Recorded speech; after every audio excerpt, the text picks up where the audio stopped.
৩ বছর ধরে চলা রাশিয়ার আগ্রাসনে বিধ্বস্ত অর্থনীতিকে চাঙ্গা করতে ইউক্রেনের সাথে খনিজ সম্পদ চুক্তিতে আবদ্ধ হল ওয়াশিংটন। চুক্তি অনুযায়ী কিয়েভের বেশ কিছু প্রাকৃতিক সম্পদে প্রবেশাধিকার পাবে দেশটি, যার বিনিময়ে এয়ার ডিফেন্স সহায়তা ও বিনিয়োগ তহবিল গঠনের কথা জানিয়েছে মার্কিন যুক্তরাষ্ট্র। একনল হ্যান্ড ওয়াশ 100% প্যারাবেন ফ্রি, তাই নিরাপদ হাতের জন্য আস্থা রাখুন। অবশেষে ওয়াশিংটনের হাত ধরে যুদ্ধবিরতির পথে হাঁটছে কিয়েভ। এর জন্য তাদের দিতে হবে বিশাল মাশুল। $15 ট্রিলিয়ন সমমূল্যের প্রাকৃতিক খনিজের বিপরীতে নিজেদের অবস্থান পাল্টালো কিয়েভ, যাকে অর্থনীতি ঘুরে দাঁড়ানোর হাতিয়ার বলছে যুক্তরাষ্ট্র।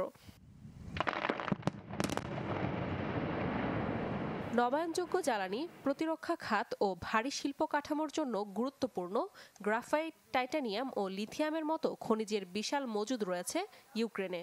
তথ্য বলছে, পুরো বিশ্বে থাকা বিরল এসব খনিজের 5% বেশি রয়েছে এই দেশে। শুরুতে দেশটি থেকে $500 বিলিয়ন খনিজ সম্পদ চায় ট্রাম্প, যা দেশটিতে মার্কিন সামরিক যে সহায়তা তার 4 গুণ। তবে চুক্তির খসড়া অনুযায়ী ভবিষ্যৎ নিরাপত্তায় এয়ার ডিফেন্স সিস্টেমে সহায়তা করবে ওয়াশিংটন, যার বিনিময়ে নতুন করে আরও বেশ কয়েকটি প্রাকৃতিক সম্পদ ব্যবহারের সুযোগ পাবে তারা। এছাড়াও অর্থনীতি পুনরুদ্ধারে গঠিত হবে বিনিয়োগ তহবিল।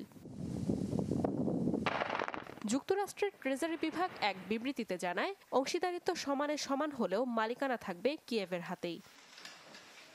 নাদিয়া ইসলাম তুলি, চ্যানেল 24।